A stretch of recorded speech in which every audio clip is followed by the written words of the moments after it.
एक गांव था। वहां के एक मोड़ पर दो रास्ते थे, जिसमें एक रास्ते पर कम लोगों का ही आना जाना हुआ करता था। आज इस रास्ते से घर जाता हूँ। खाली खाली रास्ते पर चलने का मजा ही कुछ और होता है। सुहाना सफर और ये मौसम हंसी, हमें डर यहीं खो न जाए कहीं। सुहाना सफर और ये मौसम हंसी। अरे वो क्या चमक रहा है, एकदम शीशे जैसा। वाह, ये तो कंघी है, पर बहुत ही सुंदर कंघी है। तभी पीछे से सोहन भी आ जाता है। क्या हुआ भाई रोहन, आज तुम इस रास्ते से कैसे घर जा रहे हो? यहाँ से तो कोई नहीं जाता। कुछ नहीं, सुहाना मौसम था तो मन किया कि खाली वाले रास्ते से ही चलते हैं, और ये थोड़ा लंबा भी है तो मौसम का मजा और आएगा, तभी इस रास्ते पे निकल आया। मैं तो रोज ही इस रास्ते से ही आता हूँ। मेरा घर तो यहीं से पास पड़ता है। तुम्हें पहली बार देखा तो पूछ लिया। अच्छा, वाह, तुम रोज ही आते हो, फिर तो मेरी आज किस्मत अच्छी थी। देखो मुझे कितनी सुंदर कंघी मिली है, इसकी चमक कितनी है। पहले तो मुझे लगा शीशा है या ऐसा ही कुछ है, लेकिन ये तो कंघी निकली। बहुत ज्यादा ही चमक है इसमें। कहाँ से मिली तुम्हें? मैं तो यहाँ से रोज आता जाता हूँ, मुझे तो कभी नहीं मिली। बहुत ही सुंदर लग रही है, मेरा तो दिल आ गया है। मन कर रहा है इससे अपने बालों को कंघी कर लूं। तुम्हारी किस्मत ही खराब थी, तो उसके लिए क्या किया जा सकता है। ये कंघी मुझे मिली है तो मैं ही इसका इस्तेमाल करूंगा, और कोई नहीं कर सकता। चलो ठीक है, तुम ही रखो तुम्हारी किस्मत वाली कंघी। मेरा तो घर आ गया, संभाल के रखना इस कंघी को। पता चले कि सारे बाल उड़ गए या कोई चुरा ले गया। तुम तो जल गए कि मुझे ये मिल गया। बाल उड़े चाहे कुछ भी हो, ये कंघी तो मेरे पास ही रहेगी। चलो चलता हूँ, क्या पता कभी तुम्हारी किस्मत भी अच्छी हो। रोहन घर पहुंचकर वो कंघी अपनी बीवी, माँ और अपनी बहन को दिखाता है। माँ, यहाँ आओ ना। माँ, कहाँ हो आप दोनों? देखो ये कितनी सुंदर कंघी है। तुम लोग अपने बाल आज से इसी से संवारना। और बहन, तू कहाँ है? तू भी सुन, इधर आ। देखो मुझे कितनी प्यारी कंघी मिली है। तुम लोग इस कंघी से अपने बाल संवारना। बहुत ही सुंदर है ये। लगता है किसी राजा महाराजा के हाथों में पड़ी थी और अब किस राजा के पास आ गई है। इतना क्या शोर मचा रखा है तुमने? चिल्ला तो ऐसे रहे हो जैसे कुबेर का खजाना मिल गया हो। हाँ भाभी, आप ठीक बोल रही हैं। घर पर आते ही इतना ज्यादा शोर मचा दिया है। बोलिए भैया, क्या काम है आपको? ऐसा क्या लेकर आए हैं? ऐसी ही कोई गिरी हुई चीज उठा ली होगी और ऐसे चिल्ला रहे हैं जैसे कि खजाना लेकर आए हैं। दिखाओ मुझे भी क्या है। ये कंघी तो सच में बहुत सुंदर है। कहाँ से मिली तुम्हें? कितनी प्यारी है। लाओ मैं अपने बाल सबसे पहले कंघी कर लूं। भाभी, आप ऐसा करोगी? कंघी कितनी प्यारी है, पहले मुझे करने दीजिए। ठीक है, तुम सबसे छोटी हो तो तुम ही सबसे पहले इसका इस्तेमाल करो। उन तीनों ने एक एक करके अपने बाल उस भूतिया कंघी से संवार लिए और सोने चले गए। जब वो सुबह उठे तो उन्हें अपना सर बहुत हल्का हल्का लगा। चलो मैं अपना काम करूं, सुबह हो गई है। अरे मेरा सर इतना खाली खाली क्यों लग रहा है? वो जैसे ही अपने सर को छूती है तेज तेज चिल्लाकर रोने लगती है। हे भगवान, ये क्या किया आपने? मेरे सुंदर और लंबे बाल कहाँ गए? उसके रोने की आवाज सुनकर रोहन और रोहन की बहन दोनों ही कमरे में आ जाते हैं। क्या हुआ भाभी, आप रो क्यों रही हैं? आप ठीक तो है ना? आप घूंघट लेकर क्यों रो रही हैं? तुम दोनों के साथ भी ऐसा हो गया? मुझे तो लगा सिर्फ मैं ही हूँ। आप हंस क्यों रही हैं? ऐसा क्या हुआ है जो हम तीनों को हुआ है? पहले रो रही थी, अब हंस पड़ी। क्या चल रहा है?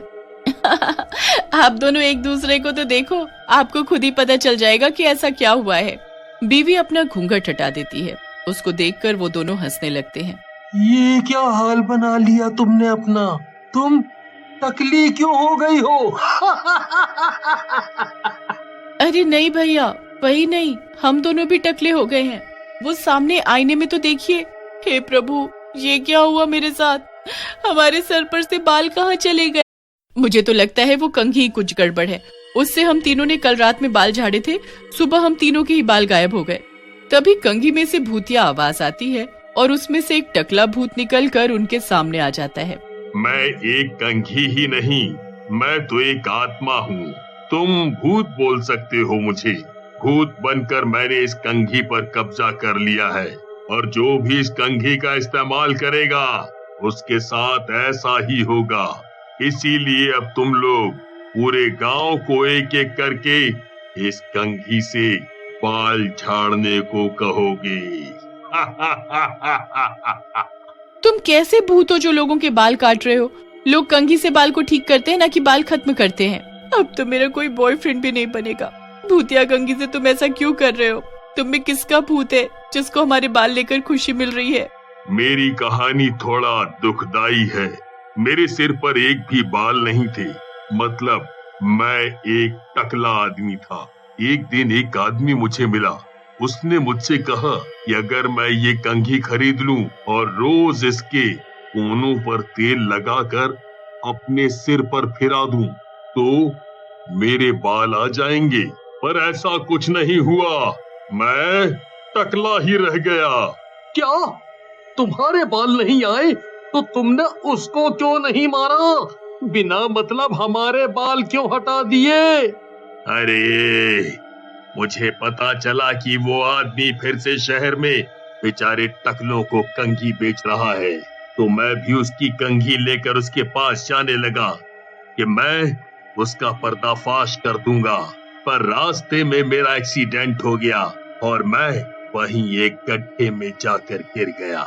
गिरने से मेरे प्राण पखेरु उड़ गए। बारिश की वजह से वहां पर भूस्खलन हुआ तो मैं मिट्टी में दब गया और कंघी मेरे हाथों में रह गई जो तुमने उठा ली। अब मुझ में वो ताकत है कि मैं लोगों को टकला करूं, क्योंकि लोगों ने मेरा बड़ा मजाक उड़ाया है। अब मैं लोगों को टकला करके उनका मजाक उड़ा दूंगा। तो खाली मर्दों को टकला करो, हम औरतों को मत टकला करो। हमारी तो किस्मत ही खराब हो जाएगी, हमें तो कोई पूछेगा भी नहीं। हाँ, इनको टकला छोड़ दो, पर हम दोनों के बाल वापस कर दो कुछ भी करके। हम ऐसे कैसे जिएंगे? और वो गायब होकर बगल के घर में चला जाता है। ये कंघी तो सबको टकला करके ही मानेगी। लगता है पड़ोस में गई है। पूरे गांव में टकले टकले ही दिखेंगे लोग। अब हमें इस कंघी का कुछ न कुछ करना पड़ेगा। क्या करना है भाभी, आप ही सोचो। कि भैया तो बेवकूफ हैं, लालच के चक्कर में हम सबको टकला कर डाला और पता नहीं अब कौन कौन होगा। अगर एक बार वो कंघी हाथ में आ गई तो उसे तोड़ देती हूँ और तोड़कर जला देंगे। ना रहेगा बांस, ना बजेगी बांसुरी।